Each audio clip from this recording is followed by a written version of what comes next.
श्री जगदम्बिकायै नमः। एक बार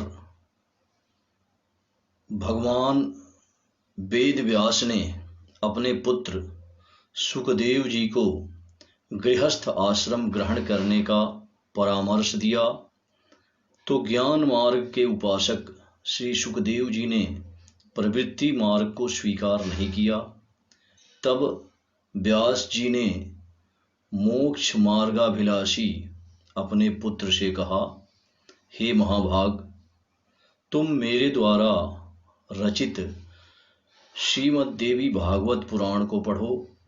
इसमें 12 स्कंध हैं। यह पुराण सभी पुराणों का आभूषण है और इसके सुनने मात्र से सत और असत वस्तुओं का यथार्थ ज्ञान हो जाता है। सद संज्ञान विज्ञानम श्रुतमात्रेण जायते। व्यास जी ने इस पुराण के प्राकट्य की कथा बताते हुए आगे कहा, हे महामते, एक समय की बात है जब महाप्रलयावस्था में एकारणों के मध्य वट पत्र पर भगवान विष्णु बालक रूप में शयन कर रहे थे और बड़े ही विचार मग्न थे कि किस चिदात्मा शक्ति ने मुझे इस बाल रूप में उत्पन्न किया है, मैं उन्हें कैसे जानूं। उसी समय आदि शक्ति भगवती ने आकाशवाणी के रूप में आधे श्लोक में ही संपूर्ण अर्थ को प्रदान करने वाले ज्ञान को बताते हुए कहा, सर्वं खल्विद्मेवाहं नान्यदस्ति सनातनम। अर्थात सब कुछ मैं ही हूँ और दूसरा कोई भी सनातन नहीं है। भगवान बाल मुकुंद सोचने लगे कि इस सत्य वचन का उच्चारण किसने किया, उस कहने वाले को मैं कैसे जानूं, वह स्त्री है या पुरुष। तब उन्होंने उस श्लोकार्ध रूपी भागवत को अपने हृदय में धारण कर लिया। वे उसके अर्थ पर चिंतन करने लगे और बार बार उसका उच्चारण करने लगे।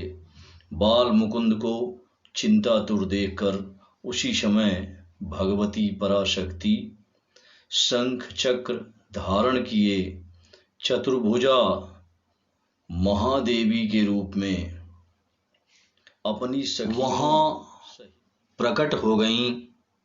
वे दिव्य वस्त्राभूषणों से अलंकृत थीं और उनका स्वरूप बड़ा ही शांत था।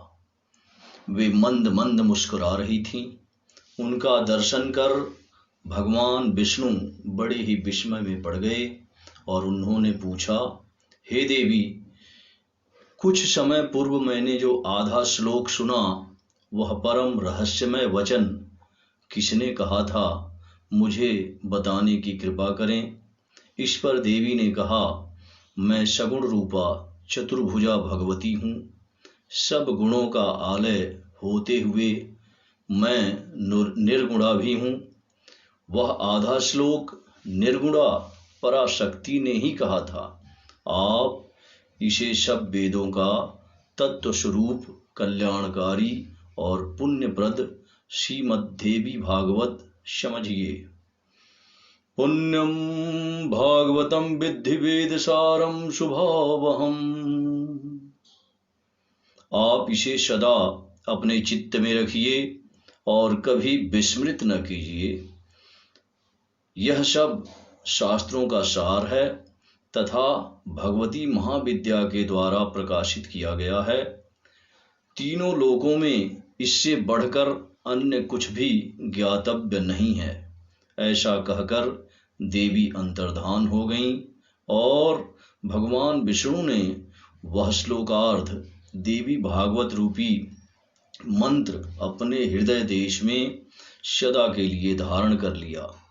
कुछ समय बाद जब ब्रह्मा जी दैत्यों के भय से डरकर भगवान विष्णु की शरण में गए तो भगवान को ध्यान में स्थित होकर मंत्र जप करते हुए देखकर ब्रह्मा जी बोले, हे देवेश, आप किस देवता का जप कर रहे हैं? आपसे भी बढ़कर कोई है क्या? तब विष्णु जी बोले, हे महाभाग, हम सभी में जो कार्य कारण रूपा शक्ति विद्यमान है, जिनके द्वारा यह संसार पालित पोषित और तिरोहित किया जाता है, वे ही सनातनी पराविद्या हैं, वे ही सभी ईश्वरों की भी स्वामिनी हैं।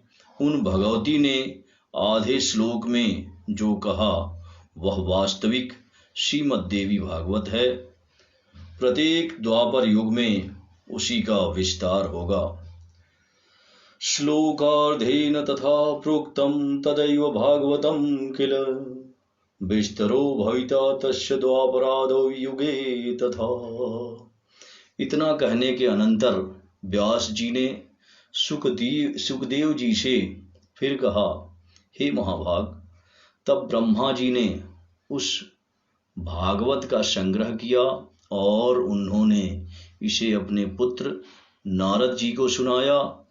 पूर्व काल में वही भागवत देवर्षि नारद जी ने मुझे दिया और फिर मैंने इसे 12 स्कंधों में विस्तृत किया। हे पुत्र, यह पुराण वेद तुल्य है, सर्ग प्रतिसर्ग आदि 5 लक्षणों से युक्त है तथा भगवती के उत्तम चरित्रों से ओतप्रोत है। यह तत्व ज्ञान के रस से परिपूर्ण, वेदार्थ का उपबृंहण करने वाला, ब्रह्म विद्या का निधान एवं भवसागर से पार करने वाला है। यह पुराण अत्यंत पुण्यप्रद है। तुम इसके 18,000 श्लोकों को हृदयंगम कर लो।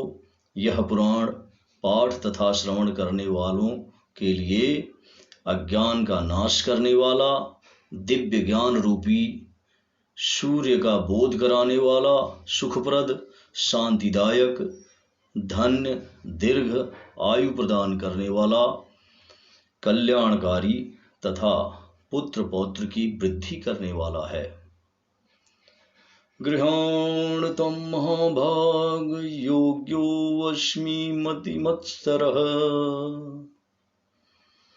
पुण्यं भागवतं नाम पुराणं पुरुषर्षभः 18,000 श्लोकानां कुरु संग्रहम् अज्ञाननाशनं दिव्यं ज्ञान भास्कर बोधकम् सुखदं शान्तिदं धन्यं दीर्घायुष्यकरं शिवं शृण्वतां पठतां चेदं पुत्र पौत्र विवर्धनम्।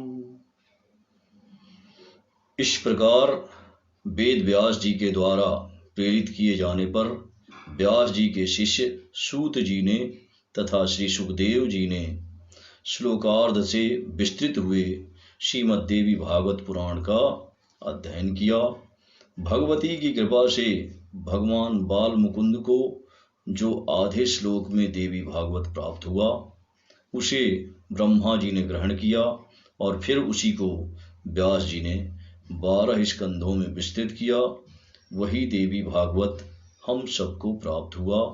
यह भगवती आदि शक्ति तथा भगवान वेद व्यास जी का जीवों पर महान अनुग्रह है।